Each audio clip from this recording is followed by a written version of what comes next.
அனைவருக்கும் ஜெய்பீம் நம்ம பூஜா.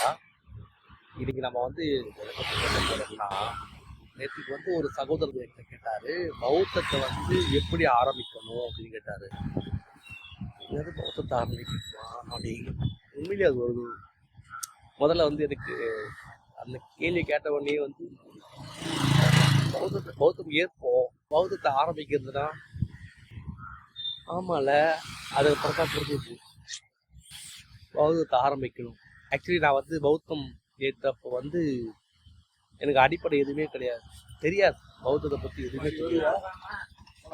என்னை பொறுத்தவரைக்கும் பௌத்தம்ன்றது ஒரு பகுத்தறிவு மதம், இறை மறுப்பு கொண்ட மதம், அறிவியல் மதம். அதனால் வந்து பௌத்தம் வந்து நான் ஏற்றது 2018 அக்டோபர் மாதம் 14ஆம் தேதி. அது வந்து பாபா சாஹேப் அம்பேத்கர் வந்து பௌத்தம் ஏற்ற நாள் அக்டோபர் 14 அப்படிங்கிறது. அதனால் வந்து பே பேக் டு சொசைட்டி அப்படிங்கிற அமைப்பு வந்து பௌத்தம் ஏற்பதை வந்து ஒரு ஆர்கனைஸ் பண்ணாங்க. அதில் போய் நான் பௌத்தம் ஏற்றேன். அப்போ எதுவுமே தெரியாது. அப்போ வரைக்கும் நான் வந்து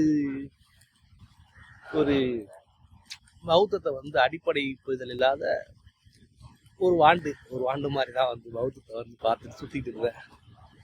இப்போதான் சமீபத்தில் தான் ஒரு 2-3 வருஷமாக தான் வந்து கொஞ்சம் தீவிரமாக வந்து பௌத்தத்தை வந்து படிக்க ஆரம்பித்தேன். மோஸ்ட்லி வந்து பௌத்தத்துக்குள்ளே வர்றவங்க வந்து பௌத்தத்தை ஆரம்பிக்கணும், எப்படி ஸ்டார்ட் பண்ணணுன்றவங்க வந்து நீங்கள் எப்படி வேணால் ஸ்டார்ட் பண்ணலாங்க. நீங்கள் ஒரு முருக மாணவராக ஸ்டார்ட் பண்ணலாம். எந்த ஒரு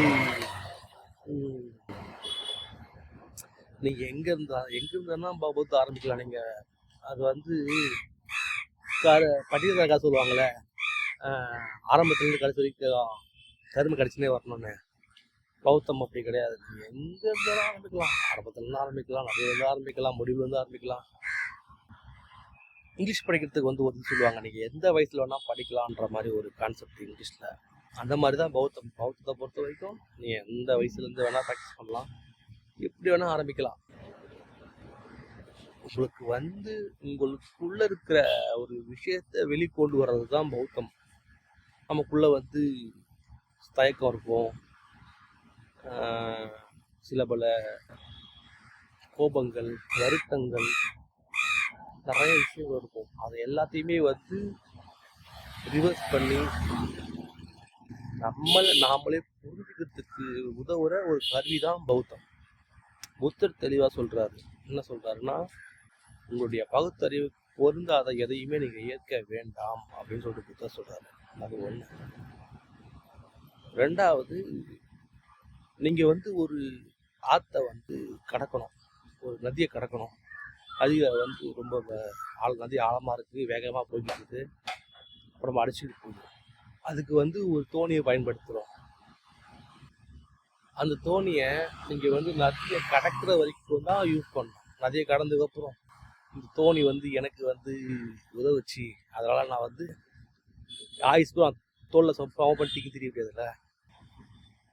அந்த மாதிரி தான் பௌத்தமும். புத்தர் வந்து உங்களுக்கு எது வரைக்கும் தேவையோ அது வரைக்கும் பயன்படுத்திங்க அப்படின்னு தான் சொல்கிறாரு. தவிர நீங்கள் வந்து 24 மணி நேரமும் வந்து தோளில் தீக்கி திரிக்கணும், நான் பௌத்தன் எல்லாத்தையும் சொல்லணுன்ற எந்த ஒரு அவசியமும் கிடையாது. உங்கள் விருப்பம், நீங்கள் சொல்லலாம், சொல்லாமல் இருக்கலாம். நீங்கள் பௌத்த கருத்துக்களை வந்து பின்பற்றாமல் இருக்கலாம். ஆனால் பயன்படுத்தினால் அது வந்து உங்களுக்கு அதுதான் பௌத்தம். ஜெய்பீம்.